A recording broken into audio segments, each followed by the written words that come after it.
অসমৰ ৰাজধানী শ্বিলঙৰ পৰা দিছপুৰ তথা গুৱাহাটীলৈ স্থানান্তৰিত হোৱাৰ পিছতেই গুৱাহাটীৰ যি গুৰুত্ব সেই গুৰুত্ব নিতৌ বৃদ্ধি পাইছে আৰু সেই অনুসৰি গুৱাহাটী মহানগৰীত জনবসতিও বৃদ্ধি পাইছে আৰু সেয়েহে তীব্ৰ যান জঁটৰ সৃষ্টি হোৱা পৰিলক্ষিত হয় আৰু সেয়েহে যান জঁটৰ পৰা পৰিত্ৰাণ পোৱাৰ উদ্দেশ্যে গুৱাহাটী মহানগৰীখনত শেহতীয়াভাৱে নিৰ্মাণ কৰা হৈছে কেইবাখনো উৰণ সেতু আৰু আজি এখন উৰণ সেতু শুভ উদ্বোধন কৰা হ'ব যিখন উৰণ সেতুৰ নাম হৈছে মহাৰাজ পৃথু আৰু এই উৰণ সেতুখন সংলগ্ন কৰা হৈছে চানমাৰীৰ পৰা ক্ষমা কৰিব বামুণী মৈদামৰ পৰা দীঘলী পুখুৰীলৈকে আৰু এইখিনি সময়ছোৱাত আচলতে শুভ উদ্বোধনৰ পূৰ্বে এই মুহূৰ্তৰ পৰিৱেশটো আমি দেখুৱাবৰ কাৰণে চেষ্টা কৰিছোঁ।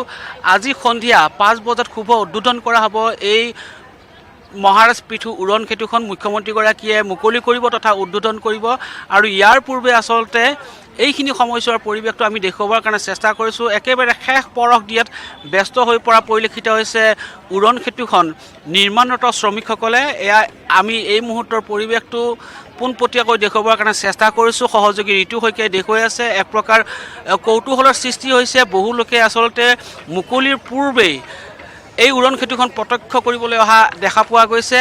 এয়া আমি দেখুৱাইছোঁ খুব পৰিকল্পিতভাৱে এটা ছিষ্টেমেটিকেলি এই উৰণ সেতুখন নিৰ্মাণ কৰা হৈছে। 850 কোটি টকা ব্যয় সাপেক্ষে নিৰ্মাণ কৰা হৈছে এই উৰণ সেতুখন। আমি কৈছোঁ এই উৰণ সেতুখনে সংলগ্ন কৰিব বামুণী মৈদাম আৰু দীঘলী পুখুৰী পাৰক।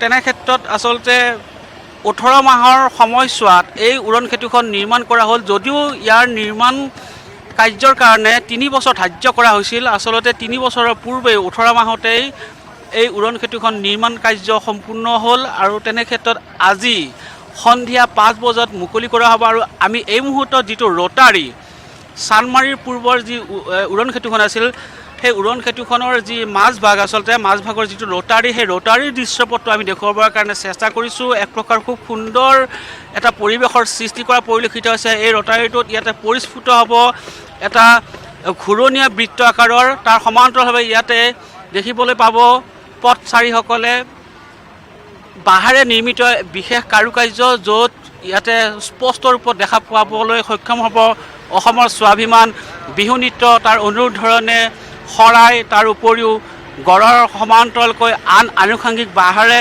নিৰ্মিত যি বিশেষ কাৰুকাৰ্য সেই কাৰুকাৰ্য প্ৰত্যক্ষ কৰিবলৈ সক্ষম হ'ব পথচাৰীসকলে। এক প্ৰকাৰ আমি যদি কওঁ এটা খুব সুন্দৰ পৰিৱেশৰ সূচনা হোৱা দেখিবলৈ পোৱা গৈছে।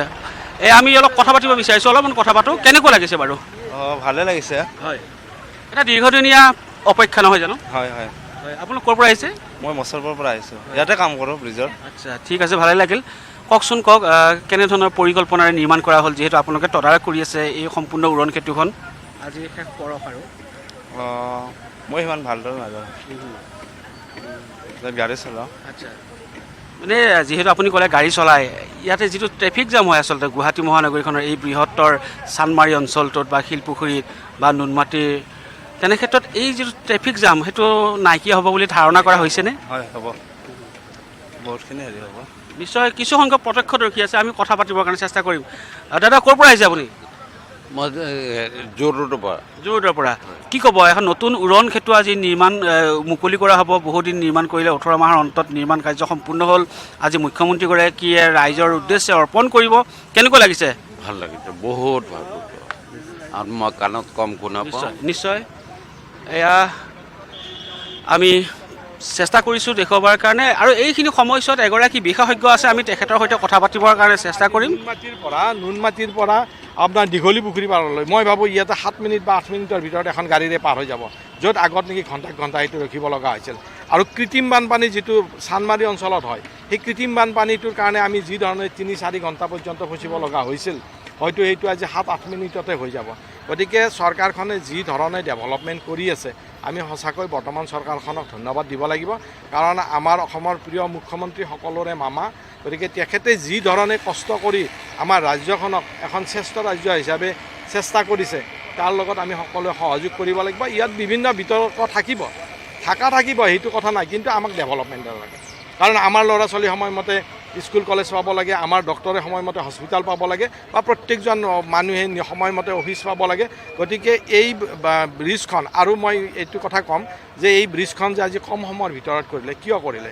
যে টেকন'লজিৰ ডেভেলপমেণ্ট হৈছে আৰু টেকন'লজি ডেভেলপমেণ্ট হ'লে আমিতো আৰু চানমাৰীত টেকন'লজি হোৱা নাই টেকন'লজিটো আমি আনিবও পাৰিব লাগিব আজি চৰকাৰে সেই টেকন'লজি আনি যে 28 মাহৰ ভিতৰত এই এখন বৃহৎ ব্ৰিজ এখন বনাবলৈ তেওঁলোকে সক্ষম হৈছে এইটো ক্ষেত্ৰতো তেখেতসকলক ধন্যবাদ দিব লাগিব যে তেওঁলোকে নতুন নতুন টেকন'লজি ব্যৱহাৰ কৰি ব্ৰিজখন ধুনীয়াকৈ বনাইছে গতিকে মই ভাবোঁ যে আমাৰ এই বৃহত্তৰ চানমাৰী অঞ্চলকে ধৰি গোটেই অসম মানে গুৱাহাটীবাসীৰ কাৰণে এই ব্ৰিজখনে যথেষ্ট আমাক সুবিধা কৰি দিব আৰু এটা কথা চাব আপুনি আজি উজান বজাৰত এখন ৰিভাৰ ফ্ৰণ্ট আমাৰ পাৰ হ'ল আমি এই ৰিভাৰ ফ্ৰণ্ট চাবলৈকে মই আজি 6-7 বছৰ আগত মুম্বাইলৈ গৈছিলোঁ কাৰণ তাতে ৰিভাৰ মানে চি ফ্ৰণ্ট বিভিন্ন ধৰণৰ চি ফ্ৰণ্ট বিভিন্ন ধৰণৰ আছে আমাৰ ৰিভাৰ ফ্ৰণ্ট আপোনাৰ অসমত নাছিলে গতিকে আমাৰ গুৱাহাটীতো এখন যে ৰিভাৰ ফ্ৰণ্ট ইমান ধুনীয়া এখন বনাই দিলে অতি কম সময়ৰ ভিতৰত আজি ভৰলুৰ যিখন দলং মই নিজে নলবাৰীৰ বাসিন্দা হিচাপে নলবাৰীলৈ যাবলৈ আমাৰ 2-3 ঘণ্টা লাগিছিল এতিয়া মই এই যোৱা সপ্তাহত 2-3বাৰ নলবাৰী গৈছোঁ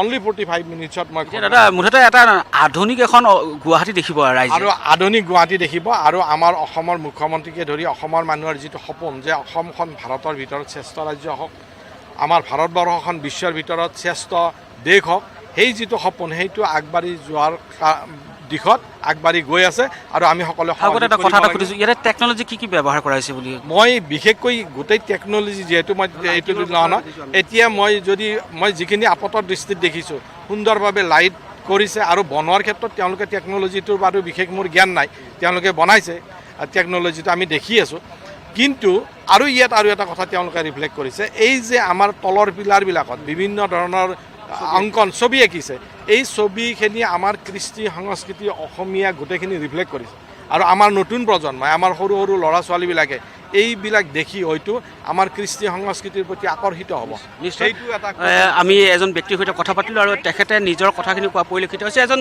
য়ংষ্টাৰ আছে আমি তেখেতৰ সৈতে কথা পাতিবৰ কাৰণে চেষ্টা কৰিম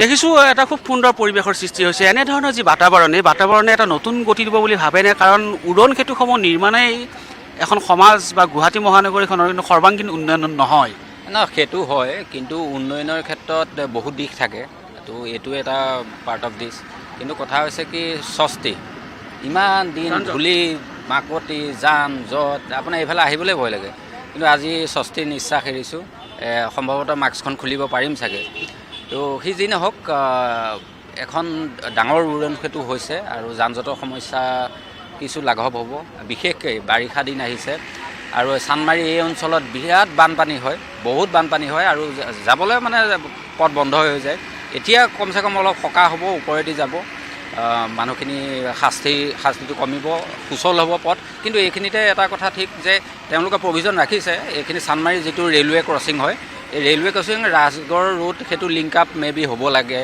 আৰু সেইটো প্ৰভিজন ৰাখিছে চাগে সেইটো কৰিলে হ'ব আৰু নেক্সট কথা হৈছে কি গুৱাহাটী আমাৰ যি মহানগৰ এই মহানগৰ ভিতৰৰ অঞ্চলত হেভি গাড়ীবিলাক বন্ধ কৰি দিব লাগে হেভি গাড়ীবিলাক যেতিয়া বন্ধ কৰি দিব ৰাতিপুৱা 6 বজাৰ পৰা ৰাতি 9 বজালৈকে বন্ধ কৰি দিলেহে বাছ চিটি বাছ যিমানে যি নকওক চিটি বাছে আপোনাৰ জাম লগাবই মানুহ তাৰ সলনি বেলেগ টেক্সি চলক যেনেকৈ শ্বিলঙত চলে তেতিয়াহে আমাৰ যিটো গুৱাহাটীত ট্ৰেফিক জাম সেইটো কণ্ট্ৰল হ'ব এই উদণ্ড মানে বাছ চালকক নাকি লগাব নোৱাৰিলে সমস্যা থাকিয়ে যাব সমস্যা থাকে নিশ্চয় মই এবাৰ ঋতু শইকীয়া যি নুনমাটি দিশৰ পৰা যিটো পথছোৱা আছে এই পথছোৱা উৰণ সেতুখনৰ ওপৰৰ পথছোৱাটো দেখুৱাবৰ কাৰণে অনুৰোধ জনাইছোঁ আৰু এয়া হৈছে পথছোৱা লগতে যিখন মঞ্চ ইয়াত নিৰ্মাণ কৰা হৈছে যিহেতু সন্ধিয়াৰ ভাগত মুখ্যমন্ত্ৰীগৰাকীয়ে ইয়াতে তেওঁ ভাষণ প্ৰদান কৰি উৰণ সেতুখন ৰাইজৰ বাবে মুকলি কৰি দিব এয়া যিদৰে আচলতে ইয়াতে সজাই পৰাই তোলা হৈছে বিশেষকৈ অস্থায়ীভাৱে মঞ্চ নিৰ্মাণ কৰা হৈছে সেয়াও দেখুৱাবৰ কাৰণে অনুৰোধ জনাইছোঁ আৰু এইবাৰ পোনে পোনে মই তেখেতক যিটো অংশ আচলতে ৰিজাৰ্ভ বেংকলৈ গৈছে বা গুৱাহাটী ৰেল ষ্টেচন দিশলৈ গৈছে এই দিশটো মই দেখুৱাবৰ কাৰণে তেখেতক অনুৰোধ জনাইছোঁ আৰু এইদৰে এক প্ৰকাৰ যি পূৰ্ণ প্ৰস্তুতি সেই পূৰ্ণ প্ৰস্তুতি চলা পৰিলক্ষিত হৈছে যিহেতু আজি সন্ধিয়া 5 বজাত মুখ্যমন্ত্ৰীগৰাকীয়ে ৰাইজৰ উদ্দেশ্যে মুকলি কৰি দিব মহাৰাজ পৃথু এই উৰণ সেতুখন তেনেক্ষেত্ৰত দীৰ্ঘদিনীয়া এটা যি সমস্যা আছিল তীব্ৰ যান জঁটৰ যি সমস্যা আছিল এই সমস্যাটো লাঘৱ হোৱাৰ যথেষ্টখিনি থল আছে এই উৰণ সেতুখন ৰাইজে যেতিয়া লাভ কৰিব ৰাইজলৈ যেতিয়া এৰি দিব তেনেক্ষেত্ৰত এই মুহূৰ্তত আমি এটাই কথা ক'ব বিচাৰোঁ যে যিহেতু মুকলি কৰাৰ পাছত যেতিয়া সক্ৰিয় হৈ উঠিব ব্যৱহাৰৰ কাৰণে উপযোগী হৈ উঠিব। তাৰ পাছতে এক প্ৰকাৰ যি দীৰ্ঘদিনীয়া যি যান বাহনৰ যি সমস্যা, আচলতে বিশেষকৈ তীব্ৰ যান জঁটৰ যিটো সমস্যা, এই সমস্যাটো বিনাশ হোৱাৰ উপক্ৰম ঘটিব। আৰু তেনে ক্ষেত্ৰত আমি এই মুহূৰ্তত দেখুৱাবলৈ চেষ্টা কৰিলোঁ পুৰণি খেতিখনৰ মুকলিৰ পূৰ্বৰ কিছু দৃশ্যপট।